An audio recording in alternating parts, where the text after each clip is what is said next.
All right, so here we go. Welcome to Module 4. We're going to start the first lesson and a good understanding about what a whole brain state is. This is going to get you ready to do the balance procedure because it's part of it, and you'll need to know this in order to do the procedure. And then in conjunction with the muscle testing and some of the other things we've done, your understanding about writing a good, clear statement, a clear, strong statement, and understanding the beliefs and limiting beliefs that you have. So hopefully you've been keeping that journal and keeping up on some of this, because some of the things you're writing in that journal will lead us to some of the things that you'll be able to clear. So a whole brain state, let's talk about that. What is a whole brain state? A whole brain state is a state of having access and use of your whole brain. In a whole brain state, you're able to use the concepts from each hemisphere as they are needed equally without leaving out an important component. This is optimal utilization of the gray matter that's inside your head. So we're going to learn how to access and use some of that. What does it mean to be right-brained or left-brained? And you've all heard this. You've been asked this probably. I know we were always asked it in school. Are you right-brained or left-brained? And then based on whichever you were, we were told to, play to your strong suits, right? So if you were more the mathematical person or a sciencey person, right, you kind of took courses or cataloged yourself into the different classes at school according to that. So left brain is more analytical, logical, verbal, sequential, mathematical, factual, right? While your right brain is more creative, intuitive, visual, imaginative, artistic, abstract. So we kind of were pigeonholed onto one side or the other. And what this did was really limit the way that we could move about and do things inside of your own being, and even inside the realm of the people that you were around, because they would come to expect you to be more on the creative side or more on the analytical side, when the truth of the matter is that if you're in a whole brain state and you can access analytical and be creative, how much more powerful is that, right? If you're stuck totally on one side of your brain, which I don't know that that's even true, that could actually happen, but there are definitely people who tend to be one way more so than the other. So we're going to look a little bit about how to unlock that and about how do you access that whole brain. So that whole idea of the hemispheres being one way or the other is called the brain dominance theory, or there's a lot of research that's been done called the split brain research. The idea was that each hemisphere of the brain specializes in and presides over different functions, processes, different kinds of information, and deals with different kinds of problems. When talked about and shown charts, people are able to identify themselves as being one or the other by what they do for a living or by how they generally act or react in situations as they come up. The old thinking that a person was generally either right-brained or left-brained is true to an extent. And if you knew what you were, we were taught that it was helpful, because then you could play to your strong suit, like we just now said. Brain dominance theory has definitely not aided us in reaching our highest potential as humans or living lives that are fully supported by our legitimate physiology of having a whole brain to use at our disposal. So you have a whole brain. You don't just have a left hemisphere or a right hemisphere. So we definitely want to tap into that and be able to use it. So it's been said that you only use 10% of your brain. This is just another good thing that you need to understand. Is that fact or fiction? Have you ever heard that humans can only utilize 10% of their brain? That the other 90% is not something we can use or access. So this is actually an urban myth, and it's not true according to Dr. Bruce Lipton. So where did all this misinformation come from? According to Lipton, a study of the brain called the neuron doctrine revealed a very important fact, that your brain is made up of 10% neuron cells. The other 90% are what's called glial cells, which are supportive or connective tissue.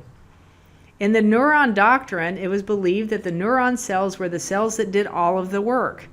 They were the functional cells of the brain, is what we were told. The other 90%, the glial cells, were just there as support.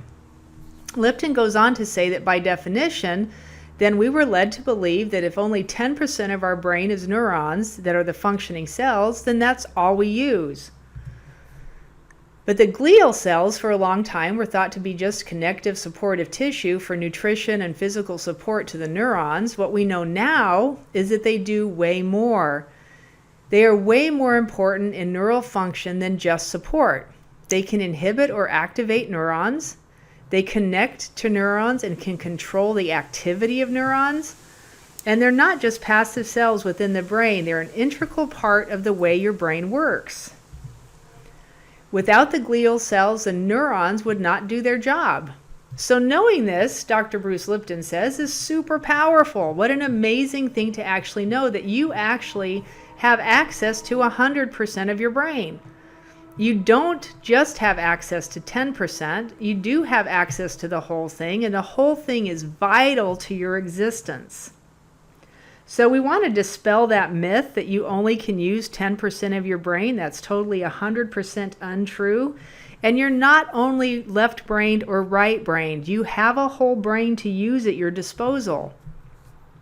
So the good doctor goes on to explain that it doesn't mean we actually use all of the brain, because when you live in patterns or habits, you will use the neuronal pathways that are formed by habituation or doing the same thing over and over again, that repetitive action. These pathways seem to get a preference in your everyday life. They're repeated cycles and patterns and why you feel stuck in areas. So if you have that feeling of being stuck, this is probably why. Because you're stuck in a neuronal pathway that keeps leading you around to do the same things over and over again.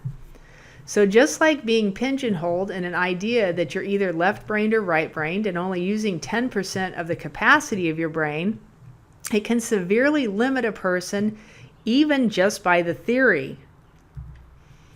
So let's talk again about a whole brain state. Understand that by having a whole brain and being in a whole brain state, you will lend yourself to a mentality that will allow you to keep unwanted garbage out of your life and out of your brain. So even the stuff that's there currently that you want to get out, we have a way of tapping into that and getting out of it. The cycles and patterns you repeat are merely stored in your brain as neuroplasticity and not who you are at all. You grew up identifying with these patterns and issues like they're a part of your personality, when in reality, they're simply just a part of your story. So change is a condition of the heart. Let's talk about this for a second. Absolute change is the change in the condition of your heart and also the change in your physiology, which will change your brain. So physical structure of the brain changes here. Your heart and brain are connected and are not separable. While your physiology dictates that they're serve different functions in the body, they both have a spiritual connection and an energetic value that keeps them functioning on different levels together. This is a very interesting concept. So with the heart and brain, we actually will walk through an exercise called the ladder of awareness through a few of these different modules. And so you'll get to feel the interaction of your brain and your heart and how that works in conjunction with each other. You'll feel the difference of accessing a memory and then taking it into your heart and feeling it from the heart space. And then we'll actually walk it into your gut and do it from a whole different perspective. But knowing that they interact and work separately together is a very interesting part of all of this. So let's talk about 3 ways to initiate change from a subconscious standpoint. So there's 3 very clear ways that you can initiate change from subconscious. The first one is simply hypnosis, and that's when you would be hypnotized and somebody would walk you through exercises. Or I've actually never been hypnotized. I've never done that, so I can't tell you a whole ton about it, except it is the first one that's listed. The second one is habituation. And what we know about this is it takes anywhere from 21 to 30 days to create a habit. So this would be like using meditations or mantras where you do something over and over and over, and you basically create those neuronal pathways. So you're creating a new pathway. This is how it said you can override the old neuroplasticity. You can override the old habits, the old thoughts, the old beliefs. is by doing this. So the habituation, or the repeated practice of doing something over and over. If you've ever watched, like a karate master or a kung fu master or something, they're quick hands and they move fast and they, can snap in and out of movement very quickly. That's done by habituation. They've worked on that thing for so long and done it so many times that their body and their brain automatically go into motion, when they're doing like katas. I think they're called katas. When they're doing those kind of things, right, the body automatically goes right into what it's supposed to do. And it's because they've done it so many times, they've created that neuronal pathway. So the third way to initiate change from a subconscious standpoint is an energy psychology protocol. And there's quite a few out at this point that we can talk about and go through, but one of them would be EMDR. Some of these you actually have to have a psychology doctor standing in front of you to do them, because that's the only people they train for it. Tapping is one, Psych K is one, brain spotting, brain integration, all work from the level of the subconscious. So I use a few different methods. I've trained in a number of different things, including Psych K. I've done a lot with tapping. EMDR, you have to be a psychology major to take that or to do that certificate, and it is a certificate course. Brain spotting, I'm not sure about. Brain integration, I've worked with quite a bit, quite extensively actually, even though I'm not certified by them. Also, a couple other ones, but we won't even go into that. But there are a number of different energy psychology protocols that will work this same way. So mine is called Mind Rewire. It's all the simplest methods that I've pulled together that I have found that will actually be able to put the power back into your hands quickly. And it's by utilizing this whole brain state and whole brain posture, becoming aware and knowing what's in your mind, and then seeding your mind with the things that you want to get the best result that you can have. Being in a whole brain state allows for this to happen easy and effectively. So making sure that you're hydrated is huge on this, and getting your breath in is huge. We're actually going to learn the technique in the next video. It says next module, but in the next video, we're going to go exactly how to do that, how to put yourself into a whole brain posture, and then take yourself through a balance. I'll teach you how to put yourself through a balance so that you can see how that's actually done. And then get on the calls with us, guys. If you're not on these calls, you're missing half of the fun. They're there to support you and help you turn this whole thing into a practice, because it's the doing it as every time something comes up. And if you're whittling away at it like it's, the layers of the onion kind of idea, the more you do this, the better and better and better it gets, and it, keeps rolling and rolling.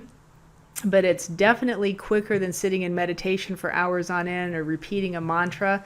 And we've said it before a few times, the mantras that you've been using, let's turn those into seeds. If you have a few mantras that you really like, let's see if we can utilize them and turn them into seeds and seed your subconscious mind with that. So we'll see you in the next module. Blessings and peace.